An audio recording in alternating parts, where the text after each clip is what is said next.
Hello and welcome, I am Helle, and today I'm going to take a look at 10 great medium beginner games. So I have made a list with the easy beginner games, and now I'm going further on from the first list.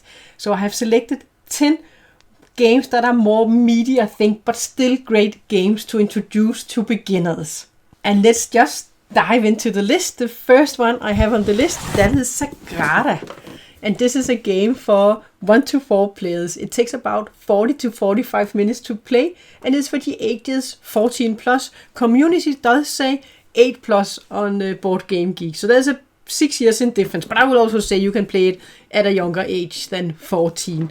In this game, we are going to draft the dice and we're going to place them in our window. We're going to build our window, and there are some restrictions to where you can place the dice. I always think of this game a bit like Sudoku in the way you're going to place the dice, and you have some common goals you're going to go for to try to score points, maybe for having each of the different colors in a row, or it can be each different numbers in a row or in a column.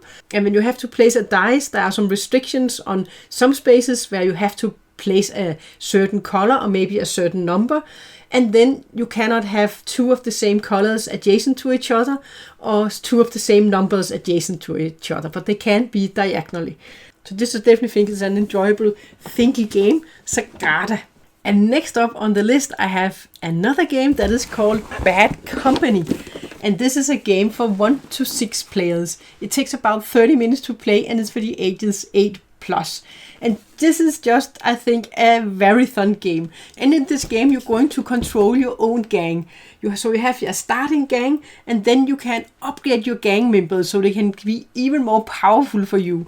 And you have a car you're going to drive around in, and you have police that are going to chase you. And this, I just think, is a fun game where you're going to build your gang members, and you're going to have some fun members that are going to change as you build them. You're going to collect cards you have to fill out, and then they can score you victory points. So this is a game we think is fun, that is not as thinky as, for example, some other games, but it's a fun game to play. And next on the list I have chosen World Wonders. This is a new game from this year, but I think it works well, and it's a simple game to explain. In this one, you're going to build roads, you're going to build buildings, and then you're going to build monuments. And the rules for how you can build is pretty simple. You have gold. You're going to start each round with 7 gold, and then you can use your gold to buy buildings and roads and monuments. And when you're going to buy a monument, you have some requirements you have to fulfill to build a monument. Then you have to use all the rest of your gold. And in this game, it does look beautiful as you build your city. And then you're going to try to surround all your buildings, because then they can give you a victory point at the end of the game. So it is a treatise building puzzle game where you're going to try and build so you can get the most points. And now we are talking about the world. Then the next game I have chosen is It's a Wonderful World. And this is a game for 1 to 5 players. It takes about 30 to 60 minutes to play, and is for the ages 14 plus. And World Wonders is a card game where you're going to draft cards, and then after you have drafted cards, you're going to choose which cards you want to build and which ones you want to discard to just gain a resource. And when you have completed cards, then some of the cards, they're going to give you production. So after you have built, you're going to production, and then you can produce with the buildings you have finished, and then you can get new cubes you can use to build other cards. So this is a puzzle thinky game on which cards you're going to select and which cards you're going to build, and then which card you're going to use to get your production, and then hopefully you will be able to build all the cards that you have chosen. And next up on the list I have chosen a race game, and that is Heat. Oh, this is pretty heavy, by the way.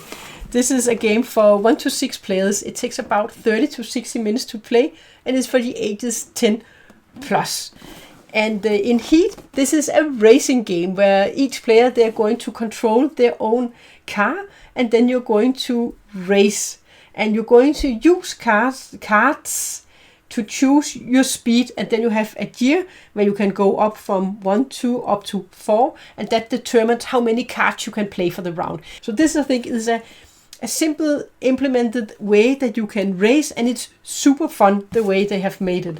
So a really great racing game where you can play with up to 6 players.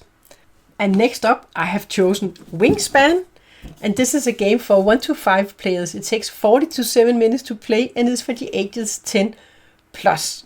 And in Wingspan you have a lot of beautiful cards with birds on them, and you are going to build birds to your board, and the birds, they're going to bring you different abilities, and they're going to bring you victory points.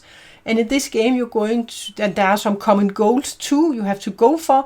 So you're going to collect birds to go for the common goals, but also collect birds that are going to give you something you can use, and also that are going to give you victory points. But at the end of the game, the player that gets the most victory points in this game is going to be the winner. And I think it's the different choices you have to do, they are simple, so it's easy also to teach this game and to play it, even though there are a lot of cards. But I think it's a good game also you can introduce to new players. And next up on the list I have the Quacks of Quedlinburg. And this is a game for 2 to 4 players. It takes about 45 minutes to play and is for the ages 10 plus. And in this game, this is a pressure lock game. You have a bag, you have some tiles you're going to start with, and then you're going to draw tiles from your bag and place to your pot. And in your bag, you have something that are not too good for you. So if you get too many of the white tiles, then your pot might explode if you get 7 or more.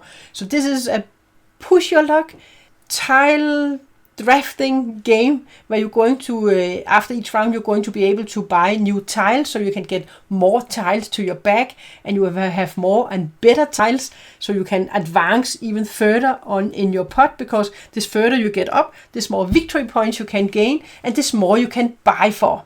But there's a risk because your pot can explode. So I think this is a super fun pressure lock game. So if you are into pressure lock games, then this is an entertaining one. And the next game that I have chosen, that is in the pandemic world, it is Star Wars The Clone Wars.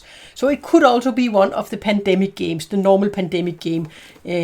It could also be that one. But this is a game for 1 to 5 players. It takes about 60 minutes to play and is for the ages 14 plus. Community does say 10 plus.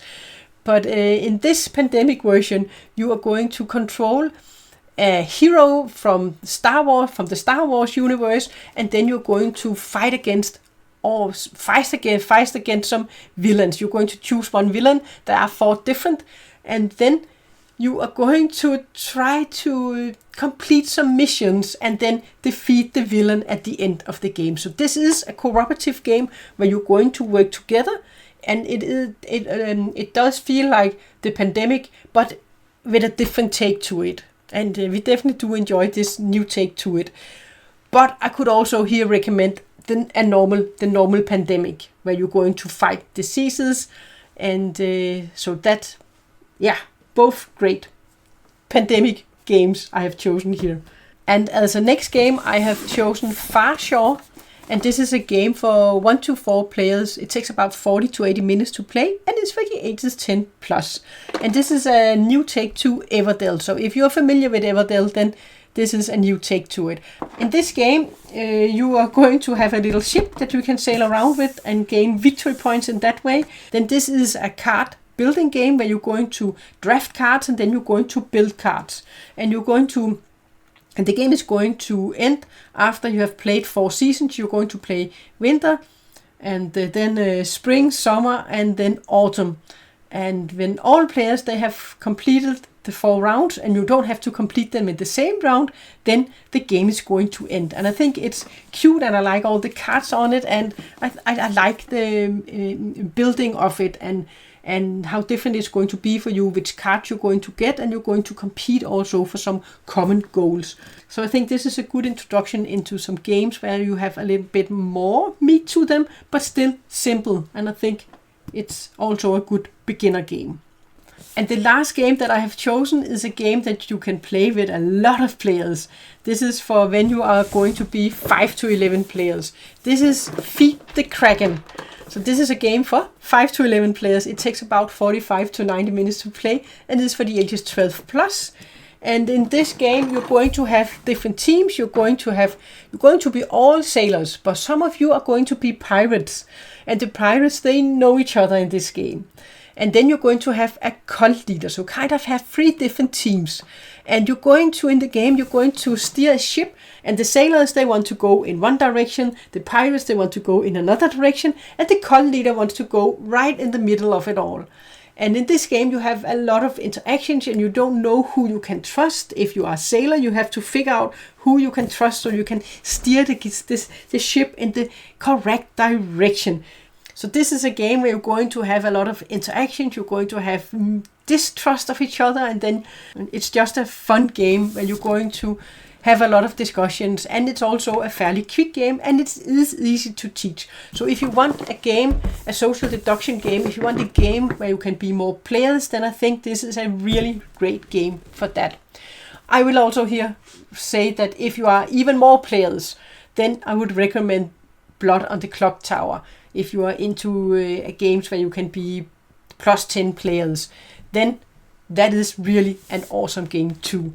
But for a board game, then this is the one that I'm going to recommend for easy to play with beginners, and that is a fun game. But that was my list of 10 great medium games I think that are good to introduce to beginner players. And there are many more games I could have added to the list, but this is the 10 that I have selected. And I think this is fun games for both experienced and for beginner players. But that was my list. Thanks for watching.